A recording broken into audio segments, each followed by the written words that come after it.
So I joined the 4th of June. He resigned on the 18th. And I've been convinced all my life that he resigned because I joined the football club. God forbid. God forbid, Greg. I've got to go. I think I'll go with that bit, yeah. Do you know what Liverpool's got? That I don't think there's another team in the league that's got the cop. Yeah. The cop is famous, world famous, and quite rightly so. When I went back as Everton, assistant manager to Sam Allardyce, and I will never forget this guy. He stood over at half time as I coming off, and he said, "You little fat." I can see him like you little fat. He said, "Bill Shankly would turn his grave now. He could see you." I'm thinking, dear old Dave, they only knew. We have a good laugh. We take the mickey out of each other. Can I just correct you there, Ricky? You say we take the mickey out of each other. No, you don't. You take the mickey out of me. Okay, That's true, yeah. Let's get it right. Big thank you to this episode's sponsors, the White Star Line Hotel for all your accommodation, Liverpool Connect for your transportation, to Auto Automation, specialist in providing consultancy, design, manufacturing and installation, and Dr. Nabil Quadimi, massive Liverpool fan of 50 years. Secretary of State for Scotland, who was a great Burns Night speaker. Yes. He can recite yards of it at a time. Yes. Most Scotsmen cannot. He in actual fact was one of the early people on socialism. Possibly, he was really, yeah. Possibly the first one was Jesus Christ, of course. But after that, Burns was a real socialist, and one of the instigators of socialism, I think. Of course, he was a great character as well, Robert Burns. Yes, he was. I haven't read as much about him as I should.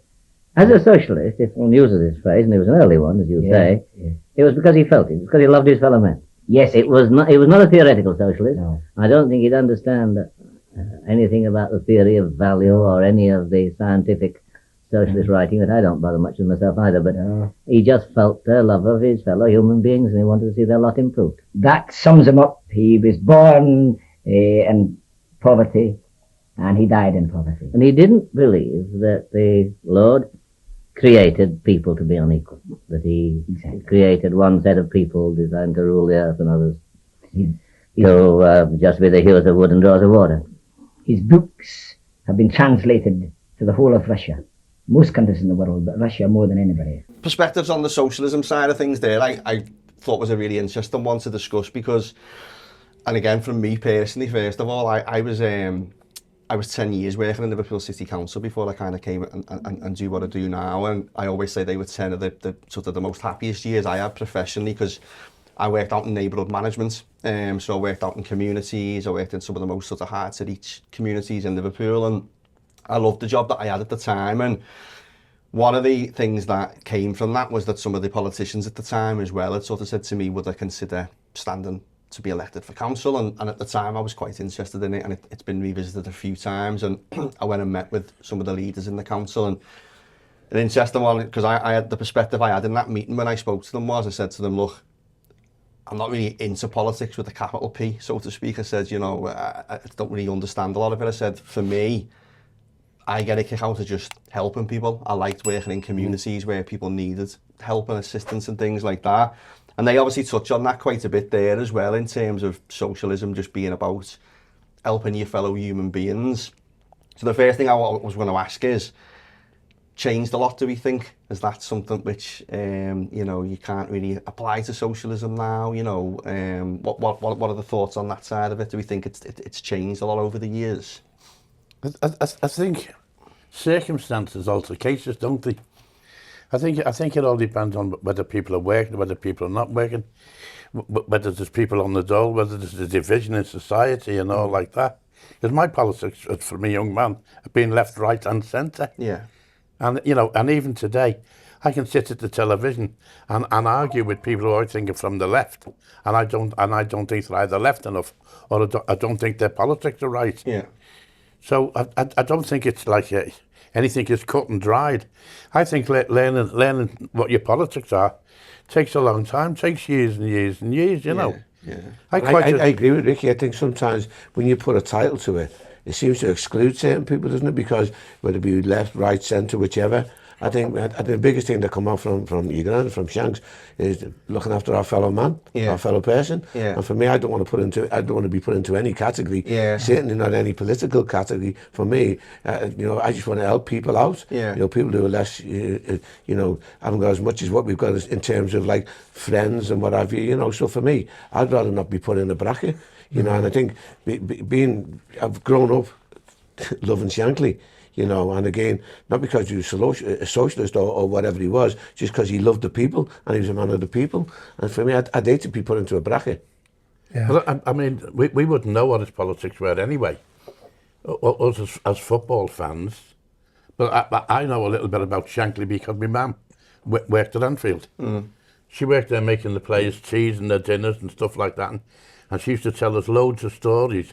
But one of the things that she did say is that Shankly knew her and all her mates by their first name. No, absolutely. By their first name. Yeah. And he'd say, "Good morning, Peggy," or "Good morning, Annika." Yeah. And I think that means an awful lot to people. Yeah. Sure. And my mum worked on the catering, you know. And so they'd have to sort the players out and they'd have their meal and that. And if they didn't want to eat it, it was plated and boxed and all like that. And the lads were given a box to take out. And my mum used to sort of say, we knew they'd go outside, that'd go in the bin. Absolutely. Well, there was a genuineness in that era, Rick, because I'm from Huyton and our MP was Harry Wilson. So he'd be knocking on the front door. And then Ken Dodd, who in his younger days, he used to sell on Sally Bleach. That's right, On Sally Bleach, he'd go round your back door. So you had Ken Dodd knocking on your back door, and the front door. Absolutely incredible, really, in a way. But there was a community then. There was a feeling.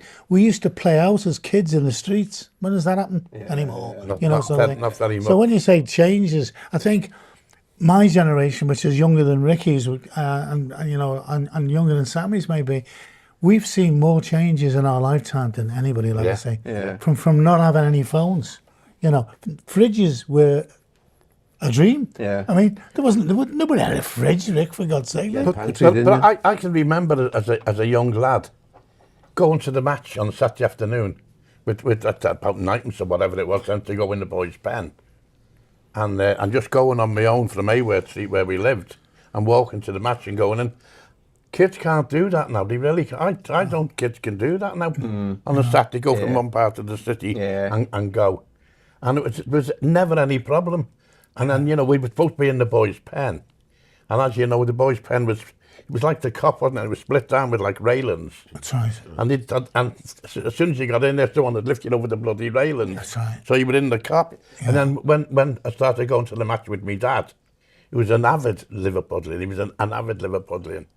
And not only have I seen him stuck on the railings in the cup, I remember Liverpool playing Wrexham in the cup, and he got stuck on the railings, climbing into a better speck in the ground. Yeah. And you know what? He had a heart of gold, and he just made his way there, you know. Yeah. He just made his way. They had no way of getting back from, and he just thumbed a lift. And like Liverpool supporters who were going home after the game, stopped the chariot, and he got on the chariot, and they brought him home. But he loved Liverpool. He loved it, honestly, you know. And he knew about the game. He knew the game, and because he was like, my dad was a hand baker, so he worked on permanent nights for about 30 odd years. So he'd be off of a day. So I played football for the school. So my dad used to pick the team for the school. So I played in every game, you know. But he loved football. But he knew his football. He knew football, and he knew about the players and all like that. And I remember. You don't see so much of it now. I remember getting an autograph book, and it wasn't a proper autograph book. It was just like a thingy book. It wasn't a proper autograph book. And waiting outside Anfield and getting the autographs and stuff like that. Yeah. And most of the players, 99% of the players, and I'm talking about Shankly and people like that, would sign it, you know, they'd sign it for you, you know. Yeah. And you don't see as much as that nowadays, do you? But it's all part of the history. I think it's part of the history, and I think it bodes well for the club that they would come out and give you an autograph. Yeah. Nowadays, it's the photographs, isn't it? Or you say a few words. Yeah. You'd get on the same bus, Rick. Hey? You'd get on the same bus. Oh, yeah. Yeah. Callie, remember Callie on his debut? Yeah, going from Carl Gardens to Well, go on the bus. my dad went to Wembley when Liverpool played at Wembley, and he never had a ticket for the match. No. But they had a chadabang, as they called it in them days. They had a coach going from the street, and I can still remember, like, all the old fellas getting on the coach and going off and people waving as though they were going to war. They were only going to watch a football match. And he went, and he must have missed the coach, you know, after the match was over. And he just stopped, he just flagged the coach down that was going back to Liverpool and got on the coach. And he brought him home. There was that sort of camaraderie amongst the fans, you know. Yeah. But he loved his football. And like everyone's idol was Billy Little. Yeah. Now I don't know why, but Billy Little, from a young man, you know, he was like, oof, I bet you grow up, you want to be like that Billy Little, because apparently he had I don't know, some sort of special job. I don't know what he was. But, you know... But he became a magistrate, didn't he? Magistrate or something, you know. Yeah. I think but one of the main things what you said as well, though, going back to the great man, is, you know, I've got to be honest, we weren't aware of what his politics were. Yeah. Well, I certainly wasn't. We just know that he was a man of the people. Yeah. And that for me supersedes everything. And I think that's the point they're making, isn't it? There is that, like, you know, all like the technicality of politics and socialism, what they're both saying there is it's just about helping your fellow man and caring for people and things like that. And I think, you know, we've all kind of said there, like even I remember what you're saying there, when I started going to the game when I was 7 with my dad, and I remember, like, vividly, like they were my early days falling in love with it, and it was like my routine, like we park on just off Pinehurst Avenue, and like the kids would be like, can I mind your car, and all that kind of thing. And then I remember, like, I even remember the names of the side streets we cut up onto Prairie Road, the shop we go to and all that and stuff. And it's kind of like you said there, you kind of can't be done these days, can it? You know what I mean? Like you said, like your kids and stuff like that, you worry about it. Them like, kids who were minding your car, when you came out at the end of the game, they'd be walking in front of you because they got the money to go to the game, but you're supposed to be minding your car. And anyway, you're supposed to be watching the game, you know, and you're minding my car, aren't you? Oh, what a great game that was, you know, so it was great times. And I think that's great because, like, you knew that as well, but you're happy to still give them a few quid because it's like good luck to you, do you know what I mean? You know, kind of thing. You didn't give them the money. I don't know. I always remember that old joke, Rick, about minding your car. The kid says, can I mind your car, mister? And he goes, I've got a Rottweiler, and does he put fires out? That's why there's more entrepreneurs in this city than anywhere else, though, because it starts there as a kid, doesn't it? Everyone's always looking to make a buck.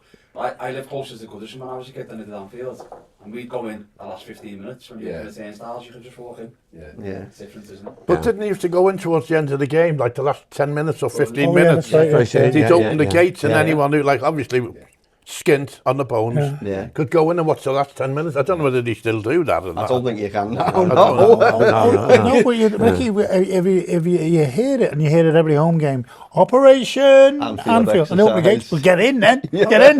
Yeah, because that's testing all the exits, isn't it, and stuff, over the years, like. Used to always make me laugh. I heard that so many times over the years, and there'd always be at least one away fan. When they say, like, commence Operation Anfield exercise, there'll always be one away fan who'd start doing star jumps, like, and thing, like that kind of thing. You know, like, I worked in the building industry, and you'd get fellas there, like, you were either red-hot Liverpudlians or red-hot Evertonians. And one fella come in, well, I'll never forget, I would only serve me time as a plaster, and he was talking, he said, I had murder there with so-and-so and so-and-so. He had a dog, he had a little dog, and he sent this kid to get a collar for the dog. And the kid come back with a blue collar, and he made him take it back and get a red one. Crackers! They were crackers, weren't they, you know? But they were solid though, weren't they? You know, you supported. Like, I've got 3 brothers, and 2 of them are Liverpudlians. And our David became an Evertonian because he met a girl who was an Evertonian. He wasn't disowned, but he was like disenfranchised. Ostracised, yeah. But I think that's what's unique about our city. That's what I love about our city, is that you can be on, you know, dining table, you know, 2 could be red and 2 could be blue. I don't think that happens anywhere else, unless I've got it completely wrong. No, but whenever I go and you have chats with people, for me, that's what makes us, I feel, special and unique, is the fact because of families can be red and blue. Yeah, and I think my granddad, there's a quote from my granddad along those lines as well, who says the same things. That's what he loved about the city, is that, like, you know, it's like your best friend, or it's split families and that, but at the end of the day, they'd all stay together and stuff, you know, there wouldn't be any aggression or anything anything like that. It'd just be like accepted. And he said the same. You wouldn't necessarily see that in other cities around the Because world. all my mates, apart from these here, are all blue. Yeah. You know, but that's one way of keeping your feet on the ground as well. Yeah. You know, because there's constant challenge every time. Yeah. You know, because if everything was going well for Liverpool, you know, that'd be then opposed by the fact that my best mates were blue. So you constantly kept humble and grounded. You know, for that very reason. Well, you must have heard 1,000,001 anecdotes about your granddad, but I always remember a little time when my sisters went to Notre Dame, you know. Yeah. And the one time, for some reason, they'll take the players out for a walk, you know, in the neighbourhood, and they're going past Notre Dame, and all the kids are on the windows, and all girls, you know, and Shankly's watching them all, and Keegan's like, bit of a snob, you know.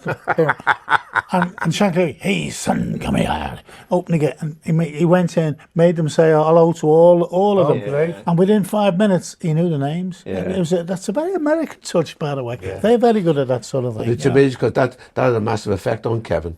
Because I have to say to you, if obviously what you said you've seen, Cole, but for me, Kevin will stop and sign everybody's autograph. He's unbelievable. So it had a massive, which is brilliant, because that's exactly what the great Shanks did. He had an effect on us all, you know, and for whatever reason it wasn't happening. And honestly, now he's infamous, not for signing everybody's autograph. Kevin always stayed in touch with the family, like obviously when he left and things, then when my granddad passed away, he religiously would write to me nan every Christmas, send her a Christmas card and all that kind of thing. He'd come and see her and stuff like that, and he'd always stayed in touch with us as a family even now, like, and things. And he always says to me, I'll do anything for your family, Chris. And he goes about is seeing me granddad as like a father-like figure. And what you say as well, whenever he's done events and things, he doesn't stop. He does not stop. Like, he's even on the way out, and he's been there out, you know, he'll stop for everybody and sign everything. Like, it's one of the greatest things, accolades I ever got, you know, and I didn't get many, but I've got to be honest with you, Peter, a great friend of mine, he used to go and knock on Shanks' door, and you know, and Shanks would take everybody in, and Peter told me this. He said, Shanks said to him, he said, listen, if you want anything signed at Melwood, Liverpool, go and speak to Davy Fairclough and Sammy Lee. And I have to say, it's one of the greatest accolades I've ever had. That honestly was superb, because, as we're saying, getting access, this difficult times have changed. It's hard to get access to the Players' College, you know, because you have a battery of people keeping them separated. A lot of them would like to get involved. They like to mix, but, you know, it's just times have changed completely. But that's why I say for someone like the great Shanks, say go and speak to Davy Fairclough or somebody, they'll get things done for you. I thought, wow. But can you imagine like being in a position as a young lad supporting Liverpool and being allowed to go into Melbourne and just sit around and watching them train? When would that ever happen? And that's what we did. One of the next tips I'll play in a sec relates to some of this we're talking about here in terms of the engagement with people and fans. But a point which I just thought about then with when you guys were saying about obviously the big part of my granddad knowing people's names and first names and stuff, which was a standout thing for him in terms of showing the kind of person he was. One of my first kinds of experiences with Jurgen Klopp, and I had the same situation. He came to do something with the Shankly family to see the memorabilia and all that kind of thing, because we were told he was really interested in my granddad's background and his persona and stuff. So we invited him down as a family, and he spent 3 or 4 hours with us, and he looked at all his memorabilia and stuff. And about a week and a half later, Liverpool played Huddersfield in a pre-season friendly. It was when his best mate was David Wagner was manager of Huddersfield.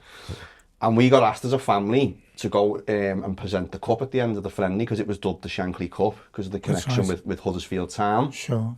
And as we were waiting in the tunnel to go onto the pitch at the end of the game to present it, the final whistle goes, Jurgen comes running down the tunnel to the dressing room to go and grab something. And as he kind of comes past us, he looks to the side and he sees me and he stops. And like, remembers us obviously from when he'd been in the week before, comes over and he remembered all of our names, all the family. He was like, Chris, you know, and he was like my sister and my cousin and things like that. Sure. And I always say, when people talk about the comparisons with Jurgen and my granddad, I always say that was that moment for me where I was like, well, this fella could be the real deal here in terms of that, in terms of some of the similarities. And that was... Because you know what Shanks did? Shanks would give every bit of the facility ownership. everybody had a part to play, everybody was important. If the dressing rooms were dirty, then the players would be unhappy, so the cleaner was as important as anybody. He knew all, and he made them feel special because they were special. The people on the gates at Melwood, he knew everybody's names, you know, for that very reason, because if you know, if the first point to call, if they're miserable as sin, then everyone's miserable. So he gave everybody ownership by knowing the names, because he told everybody they had a special part to play in the football club, which they do. They certainly do. Huddersfield, Mr. Wilson. I was born there. Yeah, you were born there. School there till I was 16. Then I came to Merseyside. Your background in Huddersfield. Yeah. Which I know well, of course. I was there 5 years. Well, I know, yes, you were manager And there. I used to play up in Oaks at the top of the hill there. And at the back of the field, we started playing five-a-side football on a Sunday afternoon. And it started off about 5-a-side, then the finish up it was about 15-a-side. My grandfather and grandmother were married at Oaks. So only a small one now, and it was about him having a kick about, even when he was at Huddersfield, so obviously before he comes to Liverpool, and he's having a kick about with, you know, locals and things like that.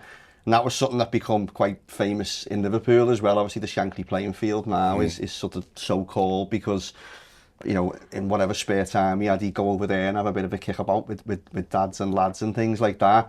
And again, we've touched a little bit in the previous clip on maybe players and footballers maybe not being as accessible anymore. Do we think that's another example of it there? You know, you've got the manager there going and having a knock around with dads and lads. I think now you probably wouldn't see that, was you, in the game, to be fair, was you? No, not at all. I always remember going to see them training, and that classic story has been told many times by people where they used to put the sort of kits down as goalposts, and then it was Shankly's 5 or 6 against the first team, and he would say, "Is that over or under?" You know, when they scored a goal, and Shankly puts one way over and says, "Come on, lads, that was under," and they were all arguing, you know, and he said, "Tommy Smith, was that over or under?" "Sorry, boss, you know, it was over." And they get round to Chris Lawler, and he said, "Chris, you're the most honest person we got here. Was it over or was it under, son?" And Chris Lawler said, "It was over, Bill." He says, "You've been here for 2 years, and when the first thing I hear you speak about, and you're a liar!"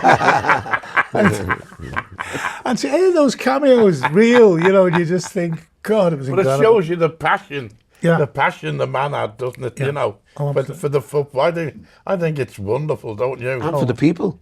As you say, because not only was he doing it with his team throughout the day, he's going playing with your public, which is superb. Yeah. Well, you know, there was a lad Russians called who don't play with him. John Franchetti. That's all I can remember about him. His name was John Franchetti. He must have been Spanish descendants or Italian descendants. And he went. I think he went to. He was at Wembley for them, and he'd gone there, bunked in, seen the game, and had no way of getting back. And he's hitching. Had they stopped the coach, the Liverpool coach, and they had him on and brought him home? What a story. Yeah, So if you're listening to this, John Franchetti, that's 45 quid you owe. And by the way, Ricky, there was 20 other people that hadn't behind the wall when he let him on the old goal. I had loads of stories over the years, and I loved them, like from people who just obviously spoke to us and that about, you know, lads travelling with the team, and it was like, oh, you know, we were on the train and we bunked the train, and you know, we were on the way back, because I think that the team then would get the train, wouldn't they, sometimes to London games and stuff, and they'd be on the train home, and the inspector was about to throw them off, and they were like, your granddad came through and was like, "No, don't throw them off, I'll pay for them, don't be throwing them off in the middle of nowhere," and things like, and obviously all contributes to that persona really, the man of the people really. But I know like Davy Johnson very well, and Stevie Sargent. Stevie's he's still playing, but over in America now. He's got an establishment over there. But I remember playing football with them on the Oller, like the 2 professional footballers. And you'd play till it went dark. Yeah. And the scores would be something like 21-19. Yeah. And they wouldn't give up. Yeah. No, just one more. Next winning goal. And they carry on playing. And Go to VAR. now Rick, they say if they're going to play more than one game, he'd be tired. Oh, yeah, he's tired now. You'd have to get your mum with a torch who was saying, "Get in, you, get in." I know. How were people how were they tired, for God's sake? We were talking to you know, Pete Best's brother, Rogue Best. He was telling us a story when we were at the Beatles Museum with him a couple of months ago, wasn't he? And he said, Colin was there as well at the same time. Oh, so he was at that event, yeah. And he said he went, I went over with my mate, he said, and played with your granddad on the Shankly field a couple of times, because they were from West Derby. He said, the first time he went over, he went over with my mate, he went, and he was a good little player, you know, small lad, quick, nimble, like, good feet and all that. And he said, he's having a cracking game, my mate. He went, and about halfway through the game, he went, your granddad just goes wham and just wipes him out with a tackle, absolutely flattens him, right? And he said, and my mate's on the floor, like a little bit kind of like, bit shook up and that. He said, and your granddad just stood over him and went, oh, get up, son, I hardly touch you, stop you crying, kind of thing. And he said, we only ever went over one more time after that. He said, and any time I got the ball, I just passed it straight away. He said, because I didn't want to get wiped out. Good lesson, though, eh? Good lesson. Yeah. Pass and move. Exactly. You know. It's funny that era though, because where your granddad used to do the kicker wasn't that far away from the Casbah. Yeah. You know, so where the Beatles emerged from and where did their first residency. Yeah. You know? I mean, just obviously talking about, like, you know, him sort of going and playing with the public and stuff like that.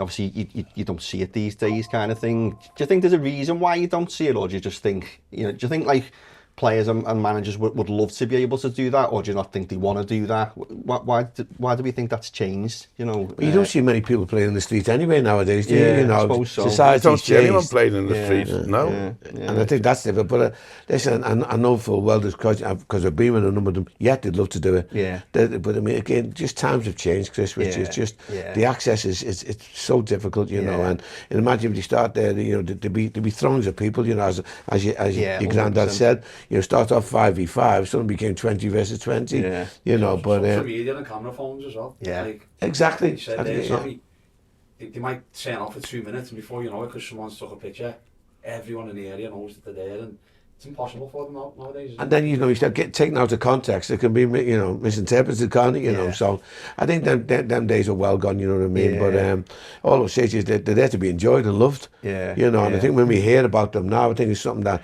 rather than bemoan the fact that it's not happening now, I just think, wow, I'd love to have been there. Yeah. Because that's how we started. I'm from the Bull Ring, and every Sunday afternoon the lads would go to the pub, and I'd be sat waiting to come, and you'd get the ball, you'd be a ball boy for them first, and next thing they'd say, yeah, come and join in. You'll be sat with him to ask and join in. And they've all been on the air for 2 hours. You know, they play in the middle of the Bull Ring, but they're great games. But I tell you what, I don't know whether any of your viewers or your mates or anyone who knows about Liverpool, I can remember going in the Cop with my dad, and there used to be railings down the middle. Yeah. I hope my mind isn't playing tricks on me, but I'm sure there used to be railings down the middle, you know, in the Cop. Obviously, they got taken out later on. But there used to be a fella climbed on the pitch before the game, right? And sometimes he used to wear a top hat. Yeah, I remember. And he'd get a balloon. Blow the balloon up. Yeah. Put it on the penalty spot. Yeah. And you could hear the Cop go quiet. And he'd back off.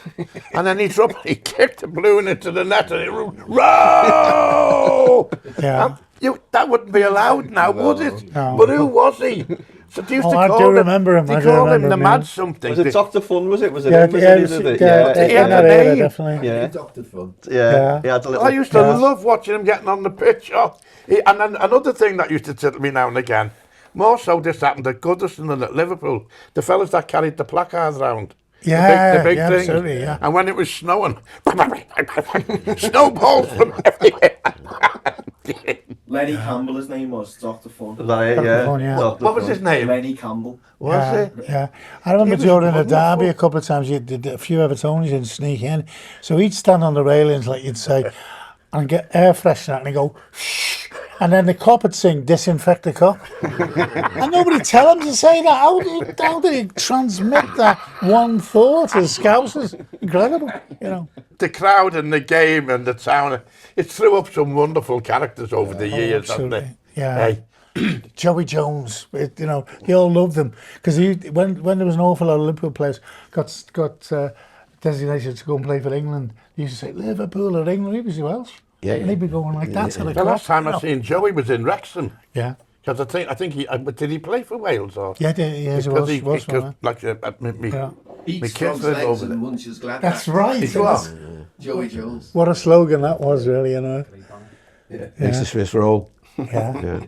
No, we're very lucky here, aren't we? We've got two great teams, and the rivalry, I think, is wonderful. Yeah. And I think it's more comic now than it used to be. Yeah. Years ago, I mean, I'm an old man, I'm there to 90 than I am to 80.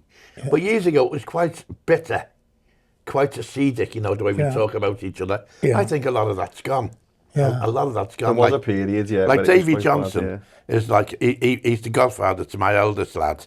Yeah. Stevie Sargent is godfather to me, second eldest son.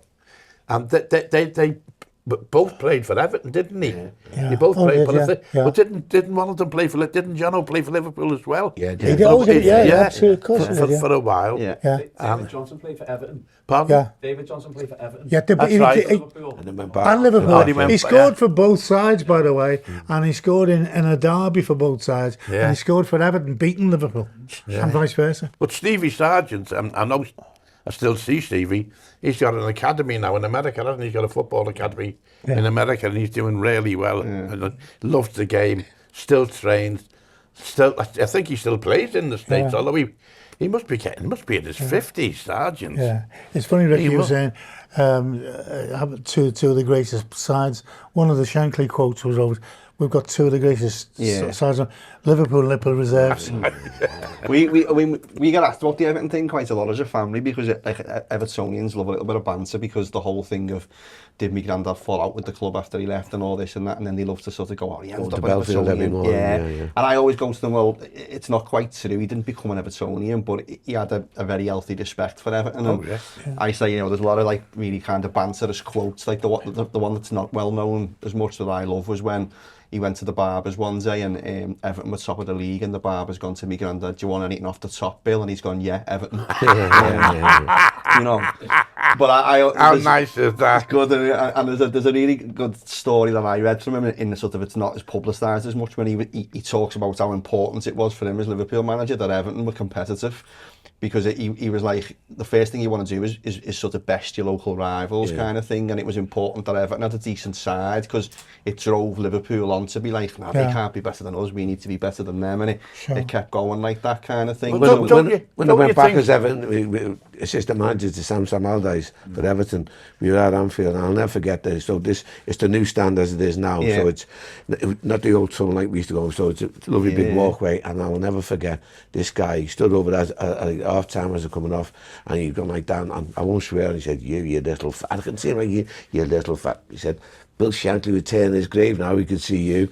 I'm thinking, dear old Dave, you only knew. You know what I mean? So like he still had resonance even then. And as you say, because of the rivalry, they could use that for or against you, you know. But aren't we lucky here in this town, in this city of ours? And I'm thrilled, and I think Colin as well. We're both freemen of the city. Yeah. I think you are as well, aren't you, Jimmy? And that just means like we're ambassadors. And Sue Johnson as well. Yeah, we're ambassadors, and I love the place and everywhere we go.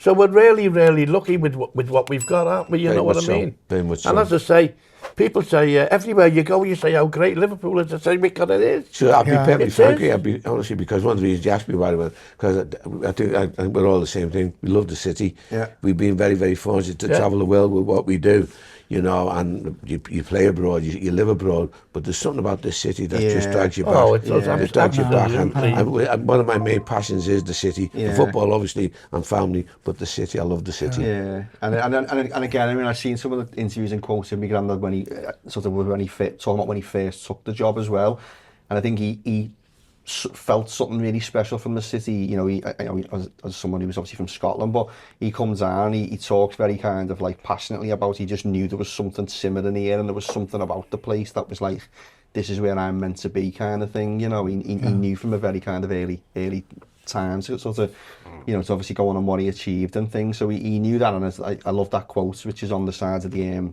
changing rooms on the Shankly Field on the mural, where he says, although I'm a Scot, I'd be proud to be called a Scouser.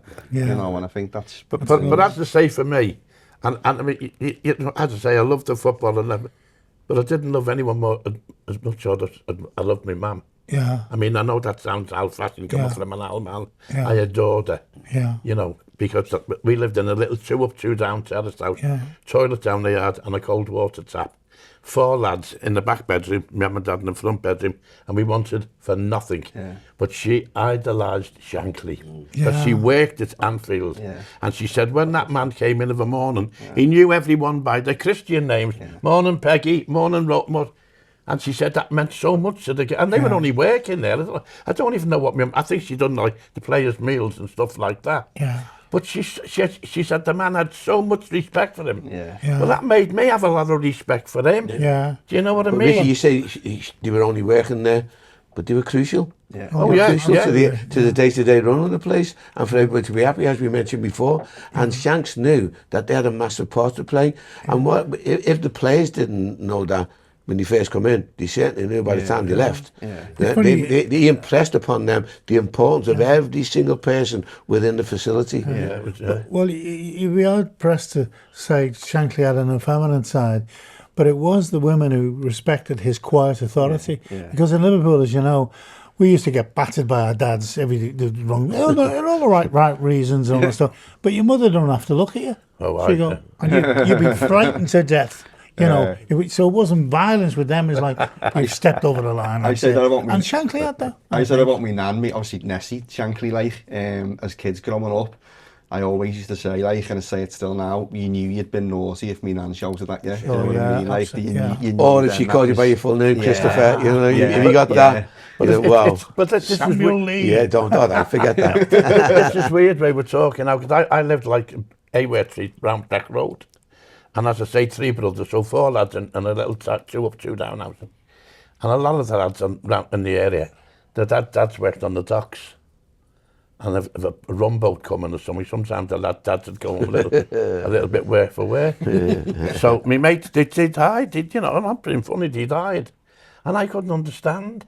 If I used to see my dad coming up the street, I used to run like hell and jump up. Yeah. You know, I loved him. Yeah. You know, and I know lads don't say that. I used to love my old fella. He was gay. And I'll just tell you a little story about him because he was a one-off. He was a baker, a hand baker. So he worked on permanent nights for 30 odd years, you know. Yeah. And barm cakes were all the go then. They call them baps now, don't they? Barm cakes were It's all always the a go. barm cake, yeah. And he went on strike. There was only 2 of them worked in the bakery. Him and a fella called John Sumner. And he went on strike. And I come home from school the next day and I said, hey, Dad. I said, someone's breaking the strike. He said, why, what's the matter? I said, well, when I went to school this morning, I said, everyone had barm cakes. He went, gay. He said, I know where all your mates live. He said, I went round in the middle of the night putting them through the letterbox. God. What sort of strike is that? I had seen all the teams. Yeah. And after I'd seen that at Liverpool, I'd then seen all the teams and seen them twice. And I felt that they had enough class. Your Liverpool team was one of the greatest Oh, yeah. I've ever seen. It still is, of course. Oh, yes. Still, Oh, it's a yes. great They've got team. character and they're never beaten. They last the game. The game that we did play, it was geared to bring everybody into the game and simplify it. Well, Consequently, you didn't have more to do than me if you were in the same Yeah, I team. know. Well, my theory about this is same with politics. I often use the analogies. In fact, people say I get boring the way I use football analogies, even in House of Commons. But it helps you to understand it. I say no team is going to win the Cup or the League unless it's got good reserves. Yeah. And I've paid as much attention to building up my reserves. As I say, after being out of office for 13 years, I reckon that if my first team got under a bus, my second team could take over. And my third team shows in some ways more promise than any of them. Yes. This is true. And you've got to give them responsibility young. And if if I had a well-known player unable to play through injury, I mean, which would be a terrible blow. Some teams, if they lose a key player, that's them gone, you know. And the pessimistic let them get them down. When I had a key player injured, I used to say to the boy I put in, I say, now listen, son, you're a better player than him. Yeah. You see, and I have a little bit of Well, psychology. you've got, I don't have the problem of temporary substitutions. I have the problem of taking people off the substitutes bench like you did. But, I mean, for a very long time, you had 5 or 6 world-class forwards. Oh, we did. And your problem was who to leave out. Oh, we did. And we were always disappointed at whichever one was left out. But our football was a form of socialism. I love that last sentence there. Our football was a form of socialism. And I just think that's just boss. I think Shankly's take on socialism and talking about teamwork and so forth, he had so many quotes that, that everybody reminded. But if you look at teams now, and they're only driven by money, and they're only driven by absolute talent and skill. They're not the best sides, are they? And his big thing was, you need a few water carriers, you need a few donkeys. What he meant really, you need people who actually filled a particular function. Well, wasn't always easy, Sam. There was obviously some players who, you know, weren't gifted, but they were necessary. Yeah. And I think that forms a You team. could tell me one day, I'm thinking, me good friend Jimmy there always says about my purple face running up and down the wing, you know, the face like a glass blower, you know. But I've got to be honest, what thing comes out there for me, and I can't get, for me, with Shanks, it was always about the collective. Yeah. It was always about the collective. And the better teams that I've been involved with, and I've been very, very fortunate, yes, we had stars in the team. Yeah. And he mentioned stars forwards, and then Adol Wilson mentioned, but it was all about the collective. You mentioned water carriers. Didier Deschamps in the France World Cup winning side, they called him the water carrier. You need a good blend, a good mix, and he realised that more than anything. And he had that in his backroom staff. Yeah. He had that in his backroom staff. You know, he's brilliant because he created this boot room, you know, and sadly, to the point that when he actually left, everyone thought it was going to be a void, but because he recruited fantastic people in terms of Paisley, Fagan, Moran, Evans, Saunders, they took over, and that was simply down to what he created. You know, so again, I repeat, it was all about the collective on the pitch and off the pitch, which made us so special. But aren't we lucky here in Liverpool to talk like this, to sit round the table to talk like, and all the lads there, we've all been in a match. We've all got a little story to tell. We've all got a little memory. Do you know what I mean? I don't go as often now. I don't go as often. That's only because you're working. Well, I am working. I do work that, being in the game I'm in. Well, you're right. We are very lucky, and we're particularly in this room because of this guy here. You know, because I've got to be honest with you, he reintroduced me back into the game. I'll be perfectly frank with you, you know, Colin, with what he does now. I'm forever grateful to him for that, you know, because we love the football club, we love the city, and for whatever reason you get, you know, you get disillusioned, you may move away, you get sacked if you like, you know what I mean, you move to another club, you do get a little bit disillusioned and, you know, maybe bitter and twisted. And this guy reintroduces you back in. And I have to say to you, we are very, very lucky because, boy, do I look forward to going to the game. Because not only is it about the forward, it's about our trip, Jim, isn't it? We get picked up in the car. That should be a podcast. It really should be because we get in there. And honestly, a mobile one. I tell you, honestly, it really should. You know, we heard about these carpool karaoke's and things like that. And hey, Sammy, you forgot to mention, we have a special visitor in the car going to match. The football agent. Peter Mack, He's a football agent. And some of the stories he tells, but he's got a great sense of humour. And that's what I like about it. We have a good laugh, don't fantastic. We have a good laugh. We take the mickey out of each other. I mean, but until that first ball is kicked, then everyone's dead. Can I just correct you there, Ricky? You say we take the mickey out of each other. No, you don't.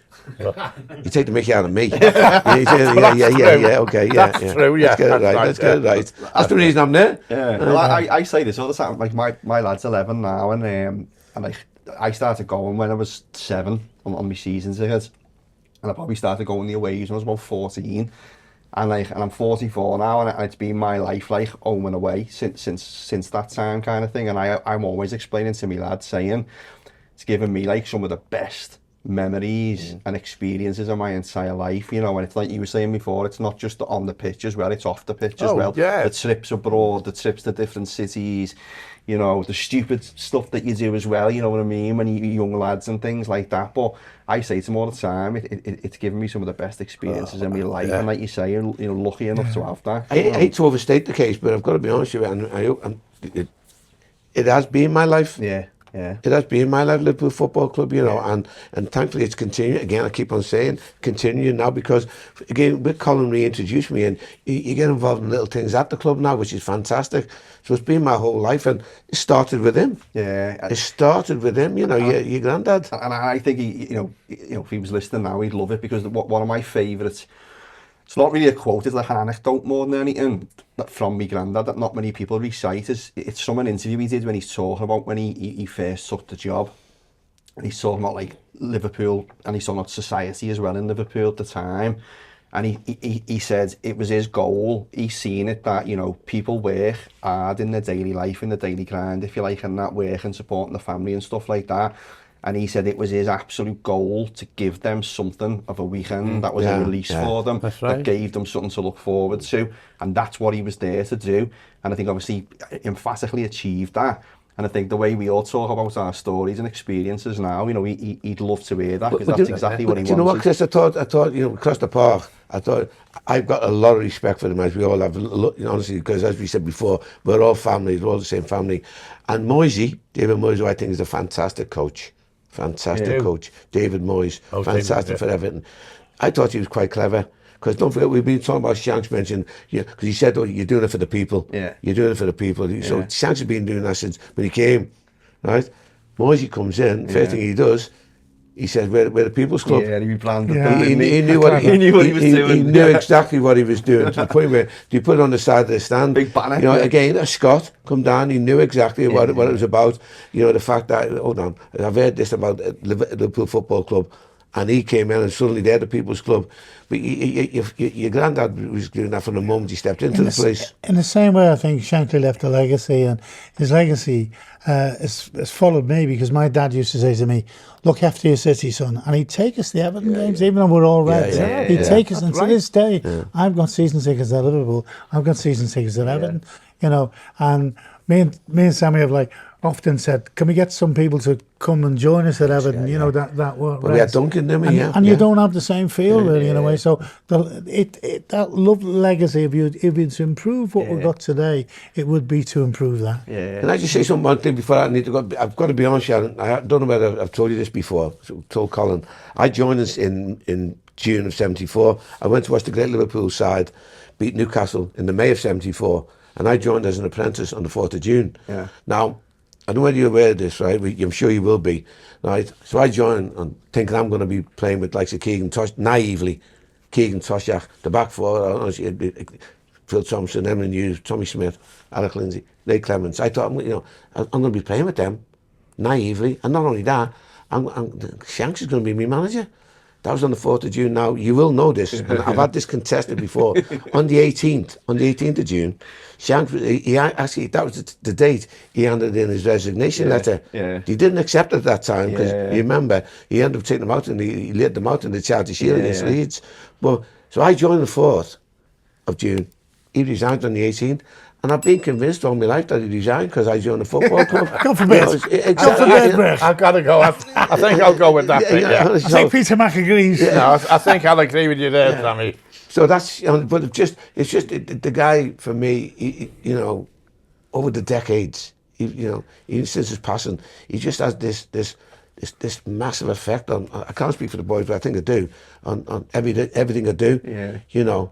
We've got the great Ian Callaghan. Now I try to live my life like the way Ian Callaghan does. Yeah. Ian Callaghan, for me, he's top in everything. Gentleman. On and off the pitch. He's a gentleman. Exactly. And I've always aspired to be him, and it's never worked. It's never worked. I've failed on all accounts, both on the pitch and off the pitch, because that was the type of person that Shanks wanted. You know, you speak to Callie about the influence Shanks had on him, and he's had it on numerous players and people, you know, throughout the decades. One of my favourite stories about him was from George Scott, who never made the first team. George did. He sort of scored a good few goals in the reserves, but never actually made it into the first team. But he was one of the first players my granddad signed. He was a young kid from Aberdeen. He was, so he was really close to him. And George tells that story. It's like brilliant about when he's sort of being released from the football club. Yeah. And of course, George was in a situation because they didn't have substitutes. Trying to make an impact was almost impossible and of course he had like Roger Hunt and Ian St John in front of him. So trying to displace them from that Liverpool team was almost impossible. And it got to the point where George is kind of being let go from the club. And obviously goes in to see my granddad for the meeting. And he said, your granddad turned around to me and said to me, do you know what your problem is, George? You're the 12th best player in the world. And he just said the psychology of it was brilliant, because it was like, I'm being told I'm getting let go here. But like he's done it in a way where I'm coming out the office thinking, I feel quite good about myself. But this is a footballing city we live in, isn't it? From the day you're born and you go to school, there's the red and the blue. And it must be like that in various other towns in the country. But not every town is the same. No, not at all. And, you know, we've had successes and we've had the rivalry with the Blues. And it's all part of our culture. Yeah. So it's not just a game of football.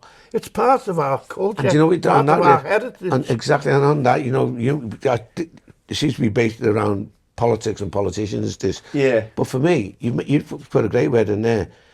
What a psychologist he was. Yeah. What a psychologist he was. And I have to say to you, this is the thing that no one ever experiences about Shanks is that, you know, he's a great physio, believe it or not, right? Because we never had any, they were it, you know. But a great psychologist, you know, making people feel 10 feet tall, you know, and that's quite often underestimated now. Every football club but now employs a psychologist. Every football employs a psychologist, whereas they had them then. You know, they were it. Him and Paisley, you know, both psychologists, both different ways, both physiotherapists, never took a physio course in their life, you know, but they were everything, you know, and now there's a new, you know, a number of industries within our industry, but back in the day it was quite simple, quite basic, and you quite say it's a very simple game, Shanks used to say. But you know what, Sammy, I said about this city of ours, it's like, it's amazing, like Evertonians, Liverpoolians all get on.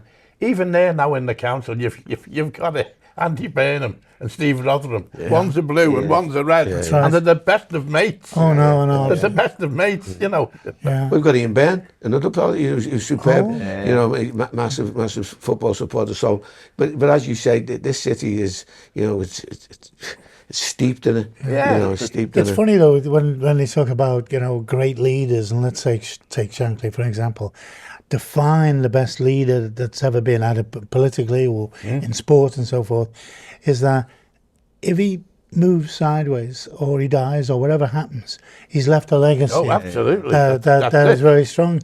And when Shankly went, the most successful manager was Bob Paisley. So he left a legacy. Do you know what I mean? Oh, yeah. And that is the definition of the man. And any leader, really. And do you know what? Forgive me, because sorry. Do you know what else? What people don't appreciate the fact that what a good state and a good condition he left the football club in.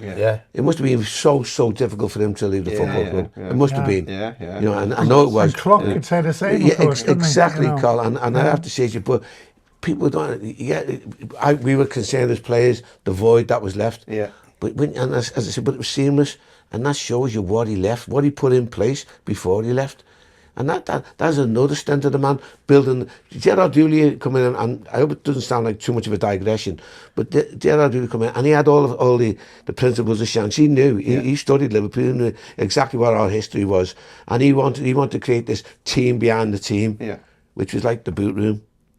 And Shanks created that. Yeah, I mean, we always talk about it when we do the tours and things, in terms of like, that's the biggest testament to his legacy. It was the fact that when he went, you know, I said like that ethos that we as Liverpool fans hold the club accountable to, he kind of wrote that. That was what he instilled into the club. And it's kind of still here to this day. You know, at the end of the day, and I don't, you know, however many years on we are now, that you don't think you can pay a bigger tribute in that respect. You know? Do you know what Liverpool's got? That I don't think there's another team in the league that's got the Kop. The Kop is famous, world famous, and quite rightly so. You go to the match. And thank courtesy to this, but I've got a nice little seat in the stand so I can overlook it and say, and then every week they come up with a different song. There's 30,000 fellas all singing a song. Where did you rehearse? I know. And it's all topical. It's all topical. And I love them, honestly. It's amazing. Well, see, I think our fan base is unique. I really do, honestly. I think, you know, and they are the 12th man, the 12th player, whichever terminology we have to use now. But they have such an influence. You know, we've gone all over the world. You know, you're in Rome, and you've got 80,000 Bayern Romans. You may have 5,000, but they make more noise. Oh, absolutely. And we know, and even if there may be like 5,000 official tickets, there's about 10,000 of them because you get them from somewhere, you know. And I think so. Our fan base is the real fans, and it's crucial to the success of the football club. What you've got to do is you've got to know your cabinet. You know all of these men in your cabinet. You know their strengths and their weaknesses. I have got to know all these players, and I deal with them the way I think. One needs to be spoken to strongly, one needs a little hardline, son. Yeah. You know all your cabinet, and I know You all the know players. what, So you do you know your what they'll cabinet. take. You know what they'll take. You know what's best for I think the there's cabinet. another thing too with your job in mind. You've got certain people. Some are very, very good at this particular thing or that particular thing. And I sometimes alter the system of government, the machinery of government, to make sure that a flyer of this particular kind can really develop on that side, so to speak. Just as if you've got, well, let's not talk about any local footballers, but we were chatting tonight about Ray Wilson, who went from Huddersfield to Everton. Yeah. Now, if you've got a Ray Wilson there, you will develop, I guess, a particular style of play and tactics to make the greatest use of him. Right. If you've got somebody like Leighton James of Burnley, who I think is a real good old-fashioned winger of the kind I was brought up to respect and admire and cheer, then you, in his case again, in that case, I can imagine Burnley would build their tactics around a man like that. Whereas if they didn't get him, they'd be doing different tactics. Adel knew his football, didn't he? Yeah, He he did, did. absolutely, He yeah, knew his absolutely. football. I thought that the knowing your players thing, obviously he's comparing the two, being a football manager and knowing your cabinet as a politician. But he said, Chris, he said, teach everybody difference. Callie says a great story, honestly, and I'm not giving too much away. They were away one game, and I think it was in Europe, and 2 or 3 of them, 4 of them broke the curfew. It wasn't late, you know, but Shanks and Pays are waiting in the foyer of the hotel. So I think you know, seeing St. John comes in, so Shanks is there, says, St. John, come and see me tomorrow, come and see me. I wouldn't dare try and take Shanks off, like, but just, come and see me tomorrow. Ron Yates comes in, Ron Yates, big Ronnie, you come and see me tomorrow, Jerry Ben, my office tomorrow morning. Callie walks in, said, Callie, I'm going to tell your mum that you were out late tonight. Honestly, Callie tells that story, she's brilliant, just treating different people differently. You know, Ian Callie said, I'll tell your mum off you. Isn't that nice? Class. Well, Callie is a lovely fella, isn't he? Beautiful man. What a beautiful lovely man. human being he is. Beautiful Yeah. man, yeah. But I interesting is, again, from the football perspective more so, I think, you know, different personalities and teams and stuff like that. I think what he's saying is it's important that you kind of adapt the way that you are with them. Not everybody sort of, you know, reacts the same way to different treatments and things. I think that's leadership, though, Yeah, because I mean, correct. honestly, Correct. we can all talk about our own individual games, and Yeah, sure. you'd never associate maybe football with, you know, filmmaking. But as a producer, it's team. It's a teamwork. It's a collaborative, you know, thing, and you've got to know how to motivate people. Yeah. And some people you daren't motivate in the same way. If you shout at somebody, the wrong person there would look to Very fold and true, stuff. Tom, very but true. But and that's what Shankly had, and I think was like, God willing, that's what great leaders have. Yeah, anyway, yeah. the ability to adapt. There's another funny story that a guy told me a couple of years ago who I bumped into in town, and again, it's a great story about my granddad again. Yeah, this guy had just got married in town, and he was sort of out after his wedding and that, and he said, I met your granddad. He said, what a great story. He said, me and my mates knocked at the front door like everybody used to do, and obviously the thing with me nan and granddad was me nan would invite everyone in, you know, and she'd give them something to eat and, and stuff like this, and then my granddad would come down and chat to them, and he said I was like a goalie for like a semi-professional team in Wales, in like one of the Welsh divisions or something like that. And he said, I went in and I'm talking to him, and he asked me what I do, and I told him. He went, the first thing that struck me was your granddad's knowledge of like non-league amateur football. He went, as soon as I said who we played for, he said he knew where we were in the league, what our recent result was. He said when we were like a semi-professional Welsh team, and he said he turns around to me and he goes, look, you know, we always need goalkeepers at Melwood for the lads to take practice shots at after training, you know, for it to sharpen up and that. So I'll tell you what, bring your boots to Melwood next week, and you can get involved in the training session. So he said, I went home and like my head was like invited to train with Liverpool by Bill Shankly. Yeah. And he said to me, it's my biggest regret in my life. He went the day I was supposed to go. He said I bottled it. He went and I never went. He said, and what could have been kind of thing. But again, like just imagine that being offered, come and get involved in first team training. Do you know what I mean? It's like, But I think that's true. All the people I know, and so all the people Jimmy knows as well, is the best ones you've worked with, Jim, you know, the best directors or the best filmmakers, they're comfortable with themselves, aren't they? Do you know what I mean? They're comfortable with what, Carl? With themselves. Yes. You know what I mean? So, and they exude that. really, you know, and that makes everybody else comfortable around them. Yeah. It's only ones that are not who think there's something. Yeah. You know, don't have the same effect. Yeah. And if you're good, you're normally decent. If you in our game, Yeah. if they're good at the job, they're normally decent human beings. 'Cause Yeah, that's true. they're not pretending, are they, Colin? No, absolutely. Yeah. I live in Egbert, and when I get up in the morning and look out the window, there's 4 football pitches, you know, and it's wonderful. You know what? I can't wait for Christmas, because you know on Christmas morning there'll be them 4 pitches will be full of kids. Yeah. They'll all have a brand new kit on. Yeah. They'll all have a brand new kit on. I love it. Sometimes she shouts up, "I thought you were up." I said, "I am up." "Well, what are you doing?" I said, "I'm watching the match." You know? And they've got these lovely, some of them are red and blue, some of them are, you know,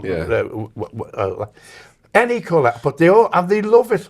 And they have like fellas with them, like some of their dads, obviously, and you know, and some of them you only got to touch them and they're on the floor. But they love it, and I love seeing them in all them brand new kits. It's gear, isn't it?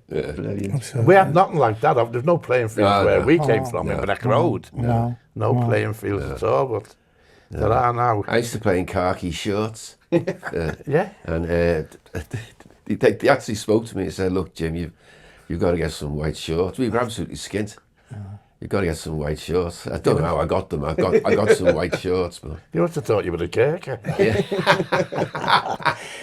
It was that knife he was carrying at the time.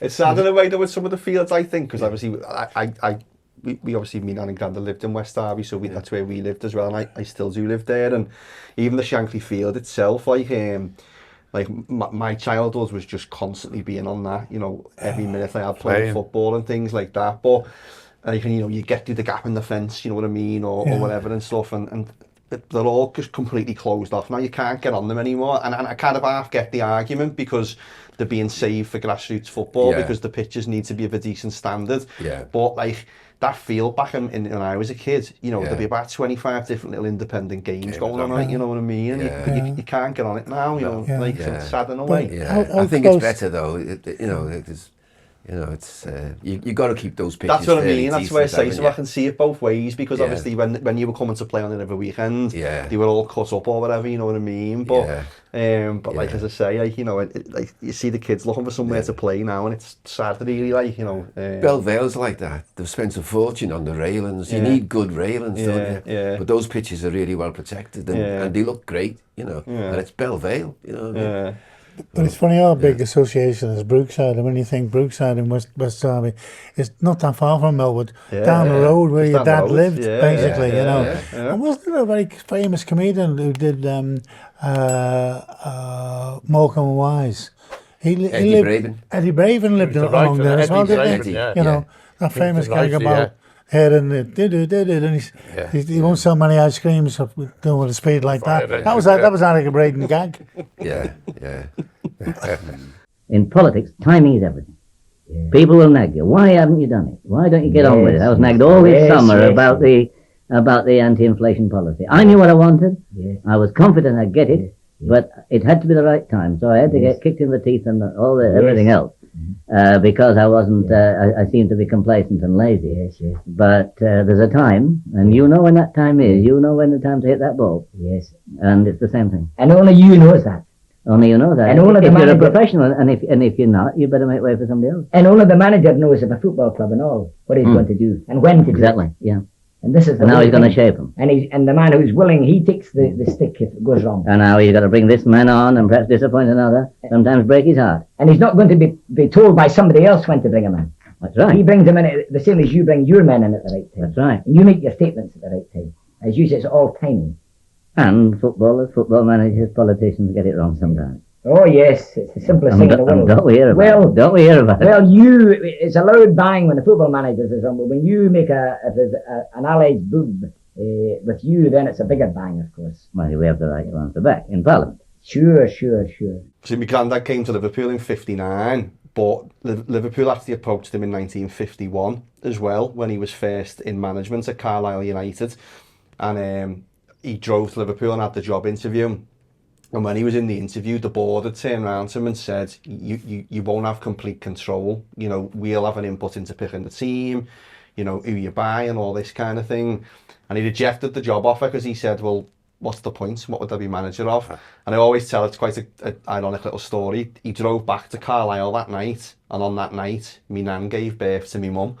Oh, way, so it's quite funny because then 8 years later, my mum would be coming back to Liverpool, and she's been here ever since. Isn't that weird? Like, So, yeah. but obviously he ends up there in 59, and the board, when they interview him then, obviously say to him, you can have complete control and stuff like that. And I think being demoted at that stage, I don't forget. A different side. So, you know, I think, you know, an important one there in terms of him saying how important it is that he's allowed to make the decisions and things like that. That reminds me of Dalglish, you know, after Hillsborough, after the 4-4 game with Everton. Yeah. And he actually says he realised he couldn't make a decision in the course of that game, and he knew it was time to go. Oh, at least he was honest then, wasn't he? Yeah, and then he resigned. Yeah. Then he resigned. Yeah. And, you know, the stupidity of the bloody board then, you know, they should have given him 12 months off. Yeah. They brought in Souness. Yeah. Who destroyed the boot room. Yeah, I mean, that was the end of it then, wasn't it? When you talk about that legacy that Sammy was talking about before, it had kind of not just gone from my granddad to Bob, it had gone through to Joe and then through to Kenny as well. And I think under Graham, it was when it started to then pick apart, really, wasn't it? And then Liverpool obviously went into that era then where they struggled and things. So that was obviously the start of it. Yeah.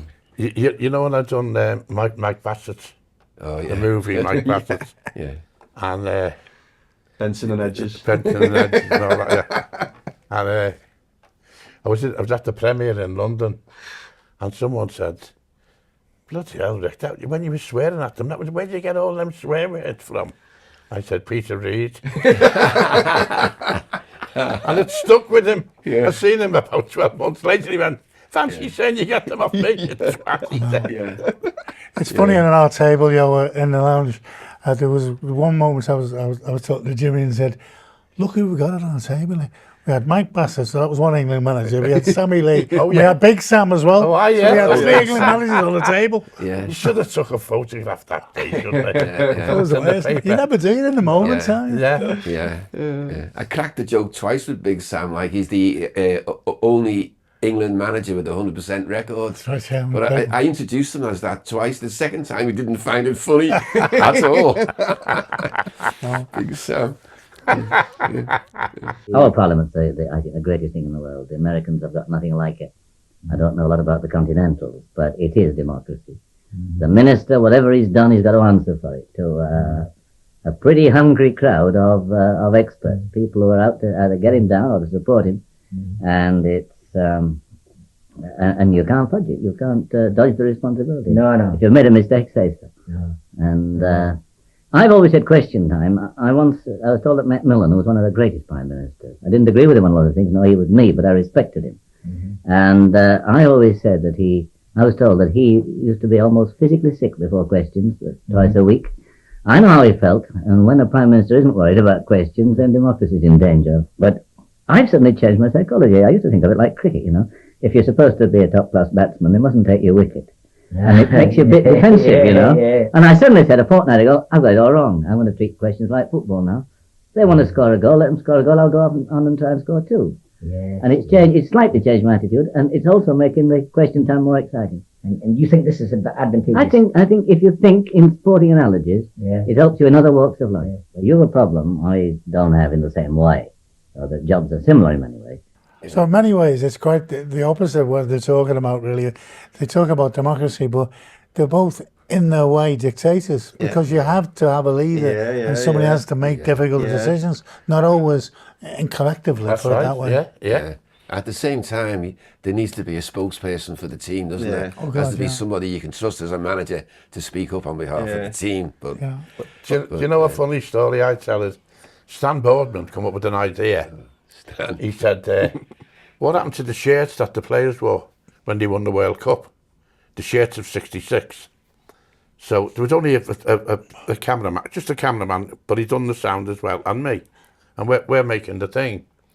So we got the list of all the players who had played in 1966, and I had to go and see Jeff Hurst, And he's got like a haulage company thing, hasn't he? Come in, son, sit down, and we're having a cup of tea. And he's talking and said, you know, have you got the shirt? And he said, yeah, I can see it, and filmed it and done that.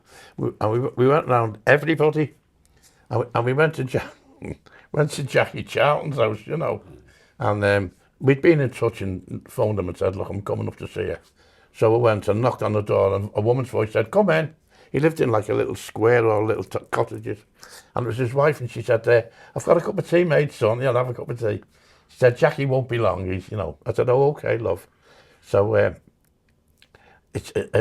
having a cup of tea, and she said, have you found many of the shirts? I said, yeah, we've got a couple, you know. Well, he'd gone to get the shirt. He'd lent it out 15 years before to someone wants to go to a fancy dress ball in his fucking shirt. That's a mad bit. And it was worth £60,000. I was going to say, must have been worth a few quid. Like anyway, when he come back, and they were talking about Bobby Charlton, you know. Yeah. Well, he didn't call him Bobby, it was Al Roberts. Yeah. And Al Robert this and Al Robert that. Yeah. And a big old-fashioned teapot and a cup of tea. It was gear. And I went round all of them, you know. And they were all absolutely spot on, all the, you know. Yeah. And we got all the shirts, like we eventually got. But Alan Balls, I went to see him, and he's got like a little outhouse, and there's all signatures on the ceiling, and it's like his little drinking den, you know. Yeah. And I said, we had trouble over the shirt, because what his dad had done, his dad didn't have a colour television in them days, and he'd gone to the shop, and the fella said, yeah, I'll you know, you can take one out the shop. He said, have it for the day, I see the match and everything, bring it back there, but I want something off you, you know, the thing. He gave him Alan's shirt. Yeah. Alan Ball's fucking shirt off the thing. So, and I remember meeting Yves Sula, who played for Germany. Oh, yeah. And he said, what are you doing? I said, I'm going around collecting the shirts. I said, oh. He said, I wouldn't part with my shirts. He said, no. He said, it means too much for me. And he had his box of medals with him, you know. Their medals are that fucking big. Yeah. Oh, they're magnificent. Yeah. I went, God blimey. So while I'm talking, someone come up and they said, so-and-so's just been on the phone from Sotheby's. I just forget who the player was. He said, his shirt's gone for £60,000, you know. It's England shirt that he wore on the day. Fucking Sulas went the next day.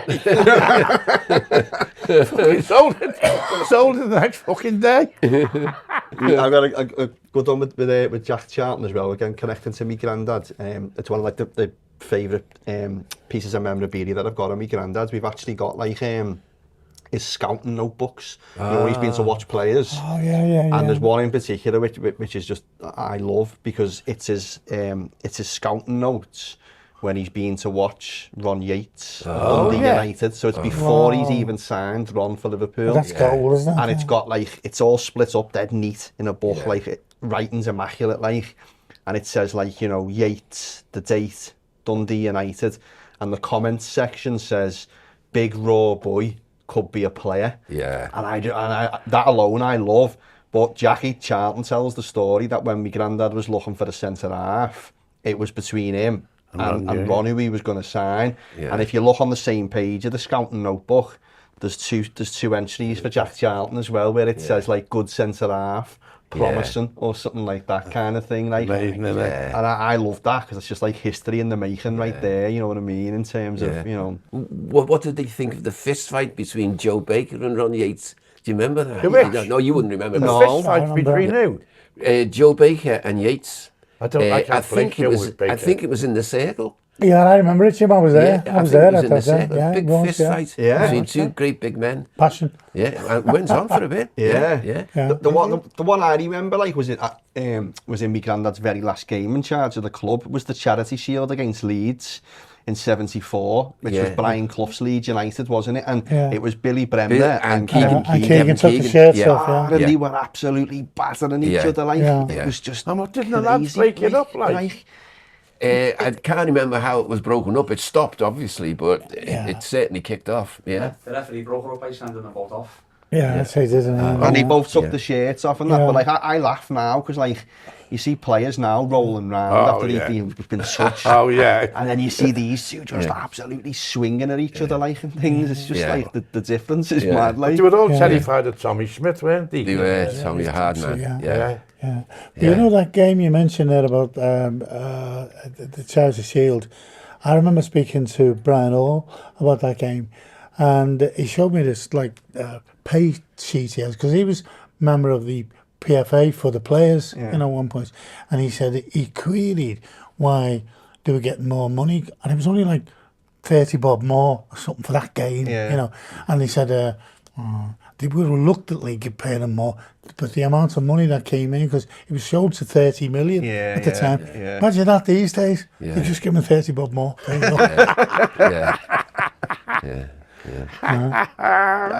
I mean, just before we move on from that, I think what you said there is really interesting about the democracy thing, but the previous clip on control, because it's like you said, there's the democracy element, but then they both wanted, like, my granddad wanted control at the same time as well, you know what I mean? He didn't want anybody else to be inputting into that as well, so it's quite funny, isn't it, how the sort of the two contrasting perspectives on it. Like.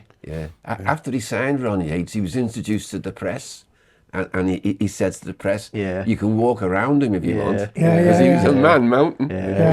You can walk around him. It was funny though, because I was like really idolised him because of his size and all that. He branded him the Colossus, Jim, didn't he, and all that. And then I had the pleasure of meeting him a couple of times, and I said, Ronnie, you just like turn around, I want to measure myself against you. It was the same size as me. So I said, I'm only 6'2.5". That's all it was. But the way Shankly had built him up, it was, and he made him wear all the same kit. It was red because he looked bigger. You know? That was where the decision came for Liverpool to play in full red. Because I always tell the story, because I was like really, really close to me nan. So I always make sure that I sort of tell people the role she played in my granddad's success as well, in terms of like being that soundboard behind everything he did, and sort of she looked after everything at home to allow him to be able to go and focus on doing what he needed to do, and that, and my nan was boss like. But if you ever listen to a lot of interviews with my granddad, he quite often will say, I went home that night and I said to Nessie, or I went home that night and I spoke to Nessie. So she was a little bit of a kind of soundboard for him for big decisions, and she wasn't really into football, believe it or not. So she was quite level-headed, straight down the middle kind of thing, and she was pivotal in, like, for example, that decision to make Liverpool playing all red, because he'd been thinking about it for a while kind of thing, and he'd discussed it with her, and then they decided to put Ron Yates in the full red kit, and it was like, he was like, that's the one. Colossus, doesn't he? You know, so, you know, we always obviously make sure we talk through that as well. He had long legs as well. Oh God, his legs were really long. I know, You couldn't get past him. If you got past him, there'd be a leg coming, taking the ball off you again. Telescopic. If you look at all the men such as you have reached the peak of your career, I mean, they all had setbacks, Mr. Bosley. That's true. Without setbacks, you don't know what trouble is, do you? You don't know how to fight back. If life's I had mine when I was relegated in 1970. You know, when we lost the election, and many people thought we were going to win. I wasn't so sure. And I had to set out and build it all up again. Keep the team together first. Keep the team together. Don't let them get disheartened. That's the thing. But that was a harder task, getting back, than actually running the government before. It's harder to be leader of a big national party in opposition than when you've got the responsibility of government. That was a mega thing for the country. He lost the election in 1970. The Tories came in, and Northern Ireland kicked off. And it was Tory policy on Northern Ireland that led to Bloody Sunday, led to massive recruitment inside the IRA, and there was a 30 years of war in Northern Ireland. That 1970 election was so important. But that's not talking about Shankly, you know. But it took me back to that. It is funny, the phrases they both use on these things. They're both statesmanlike, weren't they? You know, I mean, Shankly, one of those big Shankly phrases, I want to make Liverpool the bastion of invincibility. In many ways, a lot of politicians strive to do the same thing. With the same tools, it's people, isn't it? You've got to influence people, 100%. And if you influence people in the right way, you end up with it'll end up with an entity that is solid and reliable and resilient. these are the fundamentals, I think, really. Like, both of them, they both sound like one another. Yeah, don't they do. They don't they? They're saying the same thing. Yeah. But I mean, because I know there was a period there as well, wasn't there, in sort of, from when my granddad took over, took them a couple of years, got them promoted, then they instantly sort of pretty much won the first division, first FA Cup. But I think there was a middle period there in his time at the club where he went a few years without winning anything. While he was transitioning from that first great team with, like, you know, Yates, St John and Roger Hunts into the second great team with your likes of Keegan and Toshak and Highway and that. But there was a bit of a barren period in the middle there, kind of thing. And, you know, maybe in modern day football he would have maybe not been given the time to turn it round. You know? You know, it's one of them really kind of thing. You know, it's a precarious job, like, isn't it? Oh God. Football manager, you're only as good as... Was there a season when he actually won nothing? Yeah. There was a barren period in there. And like I say, you know, probably now he wouldn't have been given that time to maybe to get it right. But then it's like sort of he's had that adversity and he's built that second grade team, and obviously the success starts of another league title, another FA Cup kind of thing, a UEFA Cup in there as well, like, and stuff. So. You know, it's obviously something to be said in terms of bouncing back from adversity. Oh, absolutely. I think there's a documentary on it, the Shankly Second Coming, and it talks about it, rehabilitating the whole side again and so forth, really. But I think we've all the same things. We've all had highs and lows in our careers and stuff. And I think the thing is, you know, you're still the same guy you was the day before. That's what I could say to myself. No matter how luck takes you. You know, you've still got the abilities. You've got to believe in yourself. I think Shankly's example was that.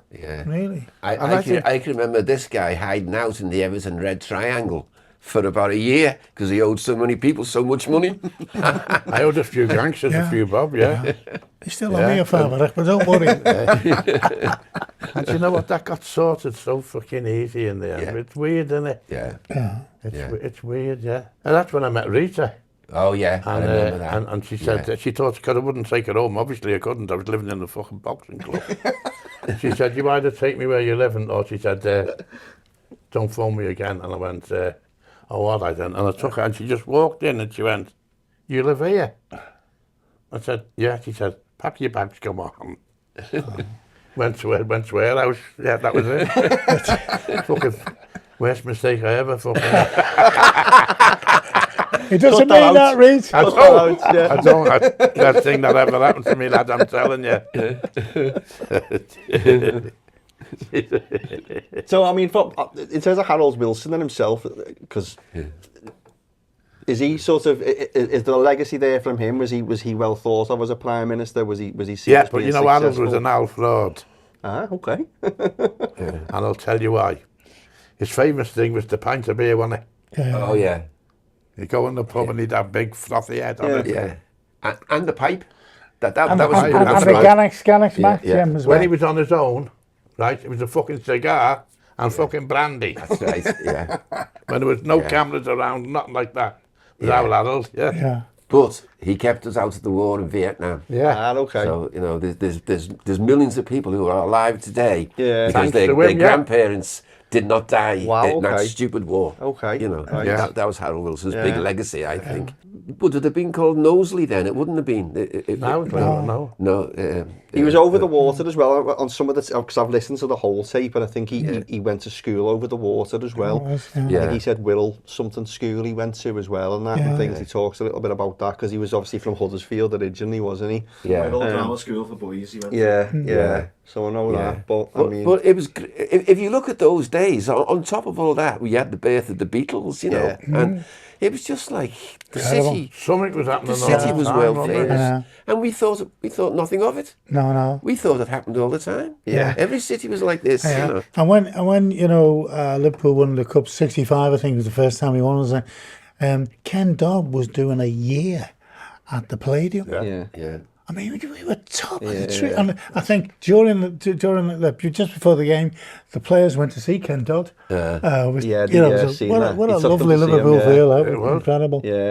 So 2 shows a night for all that. The Yanks used to come over all the time, all the top Yeah. American comedians. Yeah. And spend a week, you go and see him every night for a week. But it's funny, usually, you know, if you look at Wilson and Shankly, and you just think how they talk, and they talk a great deal about the tools of the trade and democracy and all that. Yeah.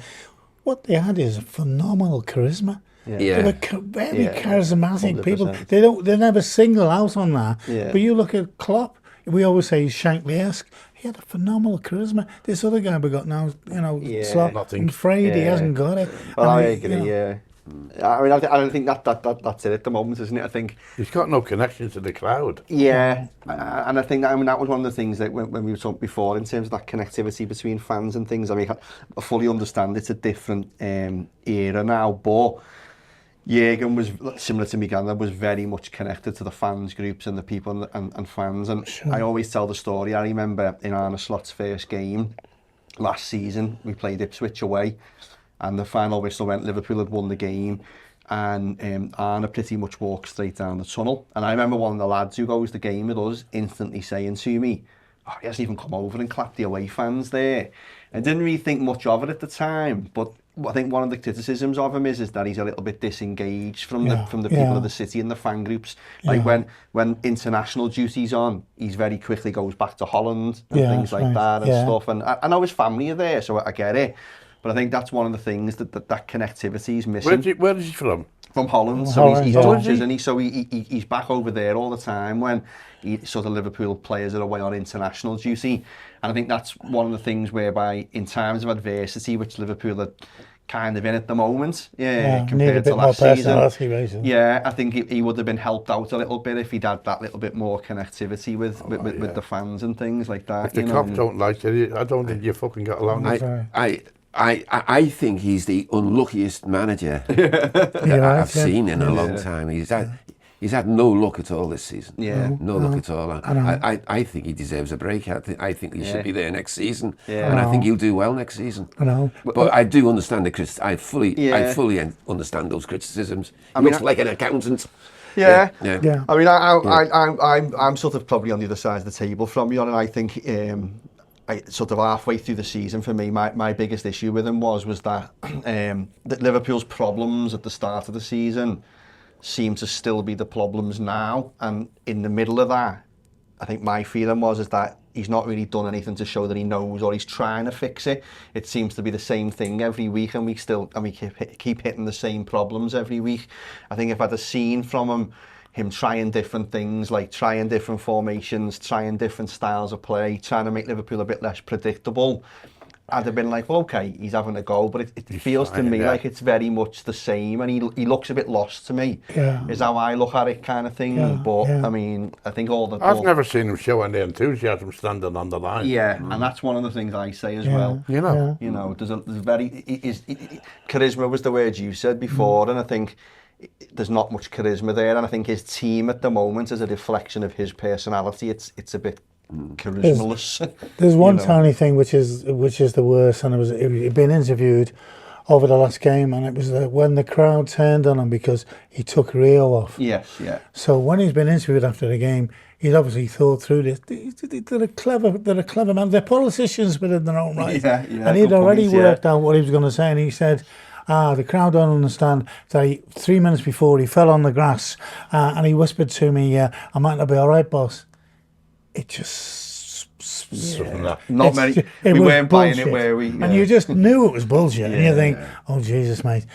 Just tell the truth. Fucking making an excuse. Just tell the truth. And you can't kid Liverpool people, can you? You know what I mean? I think there was a lot of people had the same thing. It's like, spinning a little bit of a line. Yeah, I mean, he's got the best fans in the world, like, hasn't he? Yeah, I'm sure. He can't knock the fans. No. I know other teams have got great fans, but there's something special about that fucking cop, like, isn't there? Yeah, there is. And I think that's actually, it apply the same to the club on a whole. I think at any other football club, he'd have been gone now. He'd have probably been gone 6 months ago at any other football club kind of thing. But I think because Liverpool is different, and the fans will always try and give you the chance to kind of try and get yourself out of the adversity and things like that, But I think he would have been gone anywhere else, They've also got short memories though, Jim, because what you were saying is right with him about supporting, because what we said beginning of this season, because we were champions, but we all knew it was a transition. We all said, if we can get within the top 5, or even on top of that, win a trophy maybe, well, we will be in the top 5. We will have done it, you know. Yeah. So he's not that far off, is he? You know. But unfortunately, along the way, he hasn't had the charisma to carry through on the bad times. He has had bad luck, as Jimmy says, but that's the difference between winners and losers. You have bad luck, you get through it. You know, Pep has had all the bad luck that we've had, but losing players and all that. But skillfully, he's got a better, solid team. Yeah, yeah. And I always said about Arne, I don't think he's, you know, we talked about the boot room before. Again, I don't think Arne Slot's particularly helped by the backroom staff. They don't seem to be very active either. I mean, like you said, Ricky, you know, you watch them on the touchline. Doesn't really seem to be anything coming from his coaches either. You know, nothing. You know, It shows no emotion. Yeah. Fucking hell. Well, it would be interesting to have this conversation in 12 months' will, time. We're saying the opposite. Yeah, and because all things are pointing to the fact that he is going to be given another season. Yeah, I think so. Even before we started an hour or so ago, I seen an article come out that said, where he's directly quoted as saying he's got no reason to believe he won't be at Liverpool next season. But if they're talking about it, he's fucking been talking about it. Yeah, exactly. So they're making a statement saying he's going to be okay. Yeah. So they've been talking, he needs to get his fucking finger out. That's true. And I want to see him fucking in action on the... Come on. There's none of that. Yeah. No. There's none of that. You need that. He's only got to walk from here to there in front of that cop and give them a bit, and they'll fucking do the rallying for the club. Fucking hell. Yeah. We'll see. Gents, thank you very much. Yeah, I've enjoyed it, all lads. your time, honestly. Just really appreciate it. I know I've kept you for a while there, but honestly, really appreciate it. Thank you very much.